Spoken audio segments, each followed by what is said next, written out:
To this presentation, it's designed to provide some information to help you better understand Warrant Article 14 as you'll see it at the 2025 town meeting. So what is Warrant Article 14? Warrant Article 14 reads, to see if the town will vote to raise and appropriate the sum of $254,416 for the purpose of hiring up to 4 full-time permanent firefighters. This amount includes the salary and benefits for 6 months. The amount of this article is not included in the operating budget under Article 9, and a majority vote is required. So it's certainly straightforward in its intent to hire 4 full-time permanent firefighters, but that certainly leaves a lot of questions that we will attempt to answer. So some of the questions that we've heard and already answered for the contract towns are, do we need more staffing? How will it be funded? And what happens if Bristol or the other towns fail to fund or approve this?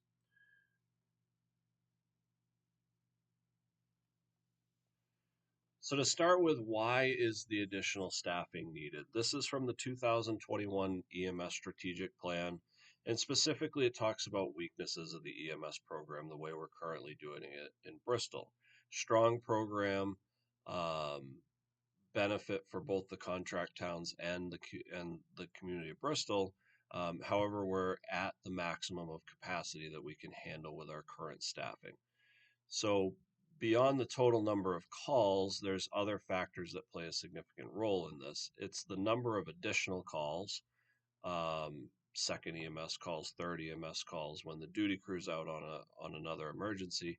Transport destination changes or increased transports to further away hospitals, and availability of call staff. This is a quick look at the timeline of our call volume. I'm going to try not to specifically read all of this information. I do encourage you to either pause the video or slide the video back and pause it and look at the information that's presented. But basically, the output of this is we've doubled the call volume in the last 20 years. We've doubled the amount of EMS calls we're doing in the last 20 years. And for various reasons, we've increased the number of times that we're transporting to further away hospitals like Concord or Dartmouth Hitchcock, all for the best benefit of the patient and having very positive outcomes because of it. But that does lead to an increase specifically to committed times. And committed times are that period of time, generally from tone to when you're back in service, partially back from a hospital probably, that duty crew, we staff 2 people 24 hours a day, 7 days a week, which is also the minimum number of staffing that we need for an ambulance. That duty crew's on a first call and isn't available to handle another incoming emergency. So as that committed time increases, so does the possibility that we're going to increase our chance of having an additional call. Some of the numbers on here give you an idea of what a local transport such as to Franklin or Plymouth, maybe even Laconia, which isn't a lot farther than those, and then kind of the average committed time of a trip to Concord, Dartmouth, and then some other times that are put in there for the other calls that the fire department's doing, fire alarm activations, water problems, and then longer period of times for structure fires and detailed rescues, or those type of calls. So that's the call volume, additional calls, potential for additional calls and longer transports. The other issue is call staff availability. Bristol Fire Department has a great call staff. The numbers are still good. They're smaller than they were 20 years ago, less people on the roster, and there's a high percentage of EMS providers. However, for a number of reasons, availability, their own personal work schedules that make them unavailable to come to all the calls that we would need them to come to. Specifically to EMS calls, we average 0.7 people, call employees that respond to an additional EMS call. Obviously, that's not possible, but what it does indicate is that the majority of time, we have one provider that shows up, and that's an important number in the next slide. So a combination of that impact, right? Call volume, transports, and the additional calls have increased. So previously, over a decade, 15 years, kind of in that early portion of the last 2 decades, we averaged 115 additional calls each year.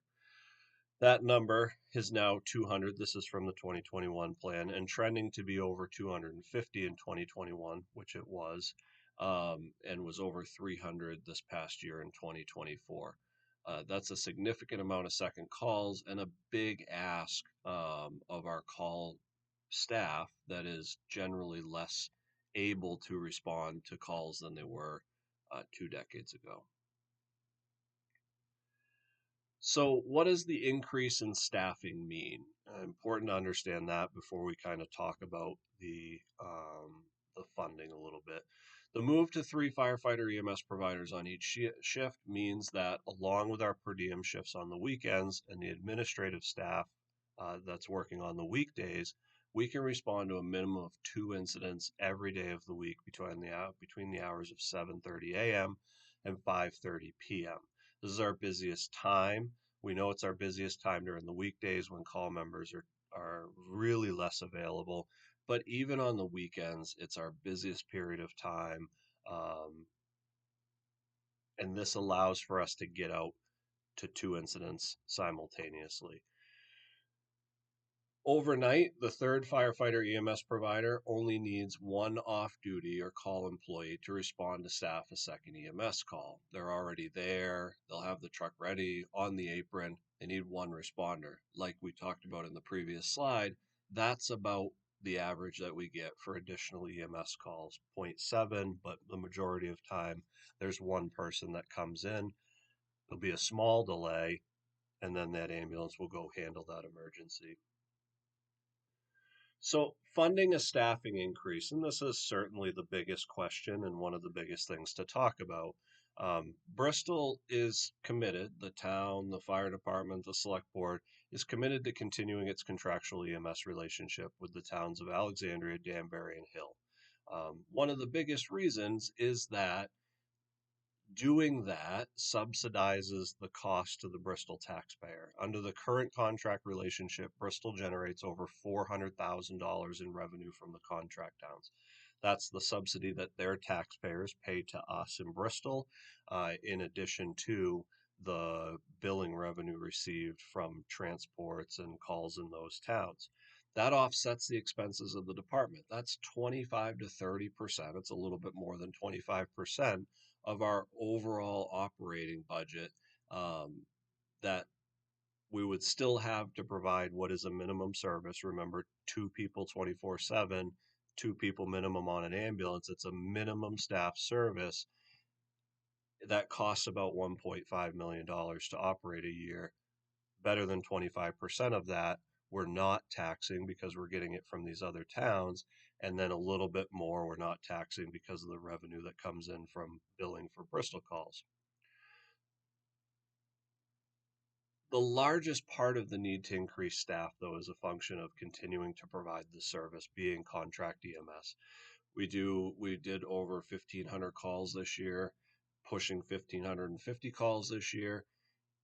About 400 of them, that's been a pretty standard number over the last 5+ years, 400 calls amongst the contract towns, which means that we're doing approximately 1,100 calls if it's just the town of Bristol providing EMS to the town of Bristol, with some obligation to our mutual aid partners as part of our mutual aid district, but not an overwhelming number. 11 to 1,200 calls is a call volume that we've seen in the past as we've trended to 1,500-1,600 calls a year. So even though not perfect with 2 people on and some weekday staffing, it's a number that we know is high, but it's possible to meet with our current staffing scenario. Therefore, the town of Bristol is willing to increase staff, but this cost cannot be placed into the current funding formula, and the staffing increase will be funded wholly by the contract towns. So the current funding formula, because it's largely based on usage, although a portion is based on population, which ensures that we will see some money in revenue from each of those towns every single year, regardless of their call volume. The majority of it's based on usage, which means if we add 4 staff members and put it into the current funding formula, Bristol would still be paying for the lion's share of that. However, like I've already said, the staffing increase will be funded wholly by the contract towns. So a little bit of background to understand kind of the numbers involved. Bristol Fire operates 3 shifts of 2. Uh, We've already talked about that, but specifically 3 shifts. So obviously to go to a third on shift, we'd have to hire 3 people. The employees work a 24 on, 48 off schedule. They have a Kelly day every 3 weeks that keeps their schedule balanced at 48 hours per week. Because of the Kelly day and increased staffing of 1 per shift, it requires hiring 4 employees. So technically that number is 3.5 employees, but a fourth would be needed. Obviously, we could make a lot of attempts to cover that half, which is a 24-hour shift every single week with a per diem employee, but per diem employees are harder and harder to find. Per diem employees that can work 24-hour shifts are harder and harder to find. And to do it routinely to ensure that we're meeting the obligations of this new contract that is also charging the towns another $250 and $400,000 to $500,000 next year. Better to hire the fourth. The other benefit to the fourth is currently, and it's not a lot throughout the year, but they would work a 24 and some day shifts that would help meet some of the other needs of the fire department. Specifically, when the administrative staff is off during Monday holidays and certain vacation periods when maybe the chief or the deputy's out and then the other one is out sick for a few days, that doesn't allow us to cover those 2 calls minimum during that 7:30 to 17:30, 5:30 p.m. time frame. This person will allow us to keep that staffing regardless of what's going on. And that's the goal of this increase. It's understandable that in order to do this 24 hours a day, we'd have to hire a lot more people. But during those specifically busy times of 7:30 to 5:30, this is the answer to meet that demand that we're seeing in that time frame. So how will it work? The 2025 contracts that have already gone out, been approved by the board, and we've received back from the contract towns continue to use the current formula for the base EMS service, kind of the status quo. 2 on, the staff we have, the apparatus we have, so on and so forth. It charges each of the contract towns 1/3 of the cost of the new staffing with a projected hire date of July 1st of 2025. So that's roughly $85,000. That roughly $85,000 per town is just over $250,000, and it means no impact to the Bristol taxpayer to hire on these positions. It also reworks some of the contract language specifically to account for the new employees and the required staffing level, as well as a renegotiating clause that is in case Bristol voters today or at the town meeting reject this increase, or another one of the contract towns either fails to, well, really, that's all it would be, fails to approve the funding. So, as I said, $84,805.38 is what each of those 3 towns, Hill, Alexandria, Danbury, their contract cost increases in 2025. It'll be more, obviously, for a full year's implementation in 2026.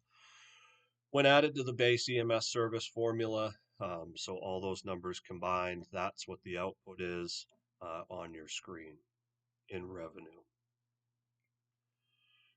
So just I put this in to make sure that it's very clear we've accounted for all of the associated costs.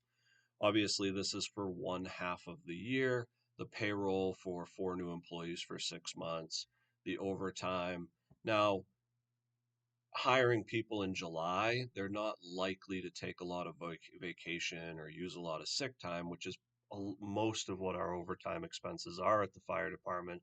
However, given the current climate and workforce availability, we know and anticipate we're likely going to hire individuals that don't have all of the required certification. Maybe they're firefighter one and we can hire them, but they need to obtain firefighter two within a year. We require everybody to obtain their advanced EMT within a year. They would be an EMT. They would get their advanced EMT within a year. And because it's required, we would cover their shifts when they have classes or clinicals. And so the overtime is designed to cover that. Payroll taxes, which are fairly minimal, Group 2 firemen and police officers only pay into Medicare. Retirement, obviously, a big cost, again, for 6 months for 4 new employees. Health insurance, that's 6 months. It's based on the higher end family and couple plans, just to make sure that we've budgeted conservatively and there could potentially be savings in there if you hired an employee that's on a single family plan or a single person plan, or took the buyout, which is less than the single person plan. Uniform cost, that's 100% of the uniform cost. Where, we would obviously fully outfit pants and duty uniform stuff for the new employees. And then, so the total cost for a July 1st implementation is the $254 for $254,416 that appears on the warrant. So what happens if the positions aren't funded? As stated in a previous slide, the new contracts were written to allow for renegotiation. So if Bristol voters decide not to pass Warrant Article 14, we would go back to the table and effectively we would return to the status quo, 2 per shift, and just the ability to get a second ambulance out during that Monday through Friday daytime period, barring vacation sicknesses and those, couple of handful Monday holidays that occur throughout the year. That's if Bristol voters were to fail to pass this warrant article. Should the funding not be received in other towns? So if it was one other town, there's a lot of details that will go into this, and nobody's looking at it from that perspective because the hope is that all the funding will be received and this will pass. However, if it was one town, in all likelihood, with the 2 remaining towns, we would negotiate possibly hiring 2 employees that would work a daytime rotating schedule, again, with the goal being ensure that you can cover up to 2 ambulances 7 days a week from 7:30 a.m. to 5:30 p.m. If 2 towns were to not pass the funding, this is probably a little bit more difficult. We would consider hiring an employee for weekend day coverage, as this would be pretty undesirable position. It's more likely that we'd return to the status quo EMS coverage that we've seen over the last several decades, and continue to work and educate and hope that we could get it passed in the other towns that failed to pass it. In the event all 3 towns failed to pass funding, we would return to status quo and not hire any of the positions. So, in summary, and these are really the big key points, Bristol will add staffing to its fire department without any increased cost to the Bristol taxpayer. This plan benefits the Bristol citizen not just financially, but ensuring that there are 3 certified firefighter EMS providers available 24/7. Bristol does the highest number of calls. As a result, Bristol has the highest number of second, third, additional calls, and those 3 people are available now for Bristol, not just the contract towns, and will help us meet those emergency responses. The article approves up to 4 new employees, giving the town the flexibility to enhance its response capabilities based on the outcome of the various town meetings. Again, one town fails to pass it, perhaps we can still hire 2 employees and still accomplish that coverage throughout the daytime period, just not at the 24-hour level. Positions will only be filled that are revenue neutral to the town. That's plain and simple. I think I've covered it enough. This will not cost the Bristol taxpayer any additional money, and we will only move forward with hirings that are revenue neutral to the town. No position will be filled, obviously, if all 3 contract towns fail to fund them or Bristol voters reject Warrant Article 14. So thanks for watching. I really appreciate the time to look into this and better understand what this warrant article means. We look forward to seeing you at town meeting, which is Saturday, March 15th, 2025 at 9 a.m. at the Newfound Regional High School auditorium. Thanks again.